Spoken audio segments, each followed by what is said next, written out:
Hey, how's it going? All right. So we're out here at the tree line where we've got our maple forest out here, which supplies my family and many others with the sweetness they need to get through the year. But so this pipeline that you can see coming through the woods, it's a little hard today because it's snowing. But the pipeline runs. Is there a tap up here somewhere? Yeah. Close-ish? Yep. Yep, right through here. Watch your footing.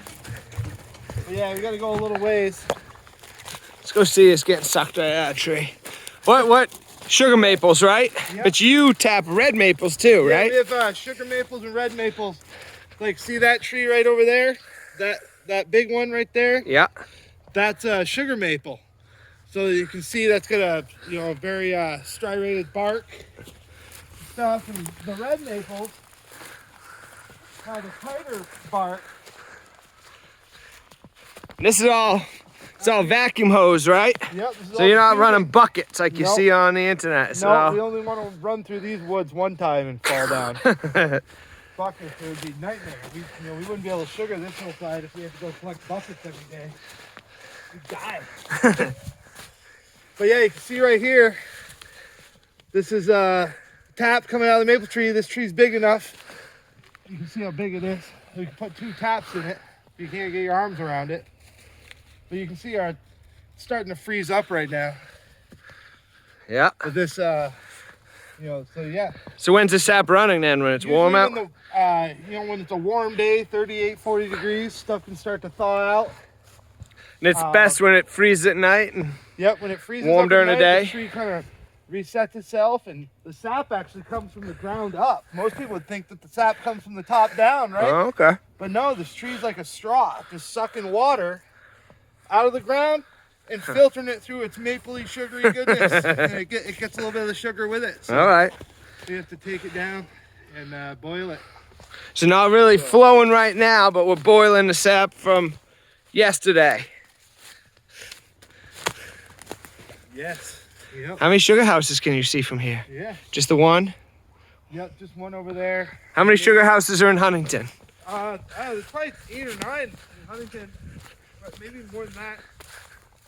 How many? The thing here, the people across the road, I'm just a hobby operation here, but that family across the road makes $150,000 a year in maple syrup. Ooh. But, a father and son out in the woods working it,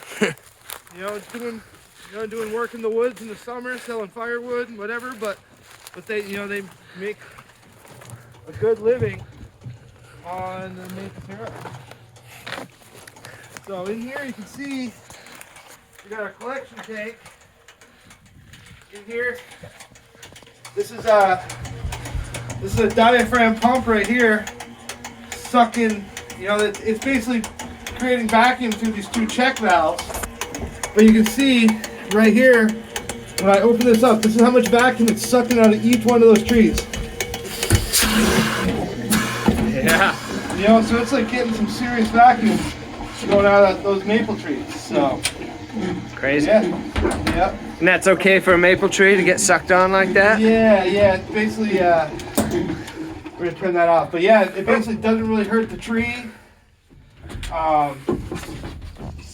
Yeah, it's like the tree's able to function its own self because you're only tapping a small percentage of the cellulose of the tree, so it's still able to do its own thing. How many taps are upstream of this? Upstream of this, there's about 225 taps. Woo! So it comes into here, fills up this tank. So on a good day, we'll get about basically about a gallon of sap from each tree. So you figure it takes 45 gallons of sap to make 1 gallon of maple syrup. So, Yeah. Yeah. And then it flows, when this one fills up, Yeah, I got a transfer pump here. I transferred over to the barn that you can see over there on all my tanks. But yeah, you can see the steam coming out of the barn right now. So we're gonna go in and see the evaporator where all the sweetness really happens. All right. So we're one of the few that's still wood-fired. A lot of guys have turned to oil-fired burner because they don't need to split firewood and do that. What are the advantages of being wood-fired? Flavor. Flavor. Hard work and flavor. You know, so. But, all right, we're gonna open up the door here a little bit. Just to get some just so we can talk and see each other. But yeah, this is where the evaporator is. Oh boy. Friends here today. It's a bit of an open house. Hey everyone. Cheers, California. There you go. Oh wait, you can't actually put that on.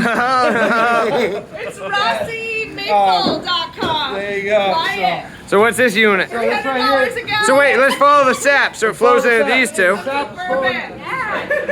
flowing into our tank here. See, we got a pretty good amount of sap still left, about 150 gallons left. Ooh, there. all right. So that comes through this white pipe, goes into this spot over here.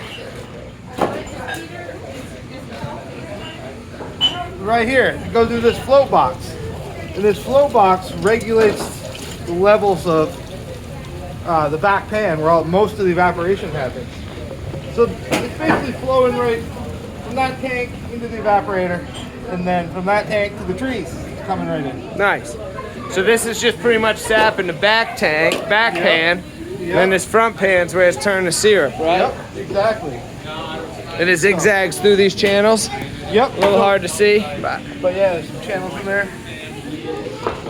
But yeah, so it comes over here, and how we know it's syrup is as the sugars start to concentrate, it increases the temperature that it boils at. Okay. Water boils at a steady about 203, 204. yeah.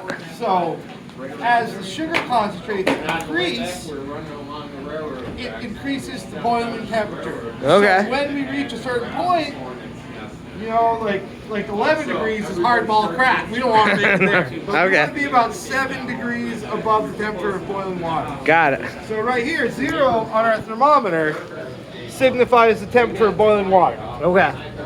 So in this front pan, which you can see is full of a syrup-like substance, it's not quite syrup yet. Yeah, real runny. It's a little runny still. All right. 107. When that cooks a little longer here in the pan, and we get to 211 degrees, All right. 7 degrees above the temperature of boiling water, that's when we know it's syrup. All right. So at that point, when it's syrup, we draw it off just like this. Woohoo! We're making syrup. Yep. Okay?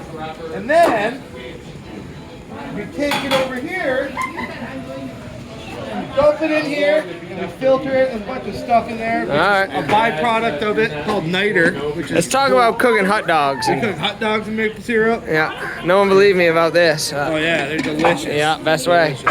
We got waffles going on. Is there anything you can't put syrup on and improve? The kids like it on their mac and cheese. Yeah. I don't know. There's been. I Oh. don't know. So then we come over here, and we've got syrup. Here, well, wait. We'll do a. Do a Well, ladle shot. So we have syrup right here. I'll get another round. Oh, hi, I'm the wife. oh hi. This is my maple sugaring widow. Tell us about the marriage dynamics of having a maple sugar man.